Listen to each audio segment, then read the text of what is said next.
السلام عليكم إخواني أخواتي، مرحبا بكم على صفحتكم زعير. نتمنى أن نكون على حسن الظن. سلسلة التعريف برجالات زعير 46. مصطفى الزعري هو الفنان الكوميدي المحبوب مصطفى جمال الدين، الشهير باسمه الفني مصطفى الزعري نسبة إلى أصوله الزعرية. ولد بالمدينة القديمة بالدار البيضاء، وانتقلت أسرته بعد ذلك إلى درب السلطان، درب اليهودي أو درب مارتيني، وعمره حوالي 6 أشهر، وعرف يتم الأب في سن 3 سنوات. تابع تعليمه الابتدائي بمدرسة النجاح الحرة بمنطقة الحبوس، وتتلمذ فيها على أساتذه منهم عبد القادر الصحراوي والفقيه السوسي والسيد بن علي وآخرون.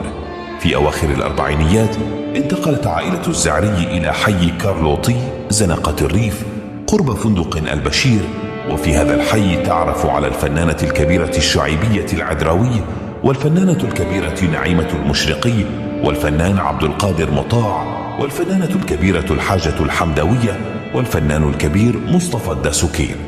وفي هذا الحي كذلك جمعته صداقة طفولية مع اللاعب الدولي الراحل مصطفى بيتشو، وتعرفوا على اللاعب الرجاوي الشهير بهيجة.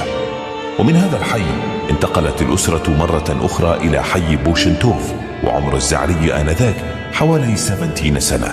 في سنة 1962 أصبح الزعري يتردد على مقر فرقة الأخوة العربية لعبد العظيم الشناوي لاكتشاف العالم المسرحي والتعرف على كيفية وضع الديكور والكاميرا. وفي يوم من الأيام لم يحضر أحد الممثلين، فمنحه عبد العظيم الشناوي الدور، ومن هنا دخل المجال الفني. التحق الزعري بالمعهد البلدي لصقل موهبته، وبه التقى بالفنان الحسين بن ياز والفنان صلاح الدين بن موسى. وبهذا المعهد تتلمذ الزعري على الفنان الطيب الصديقي والفنان الطيب لعلج. بعد فترة التكوين بالمعهد البلدي عاد الزعري إلى فرقة عبد العظيم الشناوي، ثم بعد ذلك التحق بفرقة عبد القادر البدوي التي قضى فيها حوالي 10 سنوات، حيث عمل إلى جانب عبد القادر البدوي وعبد الرزاق البدوي وعائشة ساجد ونعيمة إلياس والزيراوي وداسوكين وأمينة بركات. وفي سنة 1974 التقى بالفنان مصطفى الداسوكين وأخذه إلى فرقة البدوي، قبل أن يكونا ثنائيا اشتغلا لعدة سنوات. بعدها اختار الداسوكين الميدان المسرحي، واتجه الزعري نحو الإنتاج التلفزيوني والسينمائي. عرف الزعري في سنوات الثمانينيات من القرن الماضي بتكوينه لثنائي رفقة الفنان مصطفى الداسوكين، وكان أول عمل جمعه بهذا الفنان في المسرح، وقدم مباشرة على شاشة التلفزة المغربية بتاريخ 17 أكتوبر سنة 1976 هي مسرحية نواقصية مع الفنان عبد القادر البدوي، فكانت انطلاقة للمشاركة في العديد من الأعمال المسرحية والتلفزيونية والسينمائية خلال مسيرة امتدت إلى 4 عقود من العطاء.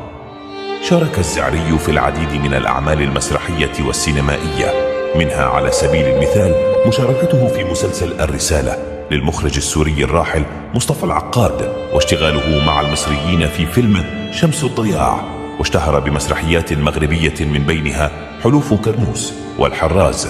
وشارك في سلسلة تلفزيونية بعنوان حسابي الفرنسي من إخراج مصطفى الخياط، وسلسلة سعدي ببنتي رفقة سعيد الناصري، هذا دون نسيان الإشارة إلى إشرافه على تنظيم العديد من العروض المسرحية. أصيب الفنان مصطفى الزعري بسرطان البروستاتا، وبعد أن علم جلالة الملك محمد السادس بخبر إصابته الذي كانت قد نشرته إحدى الصحف، تكلف بعلاجه من أوله إلى آخره. وقام الدكتور المسفر بالإشراف على حالته الصحية بتعليمات من جلالة الملك. وبعد إجراء العملية واستئصال الورم أثبتت التحاليل أنه شفي منه تماما، رزقه الله الصحة والعافية. كما تم توشيح الفنان مصطفى الزعري بوسام المكافأة الوطنية من درجة قائد من طرف جلالة الملك محمد السادس بمناسبة الذكرى 16 لتربعه على عرش أسلافه.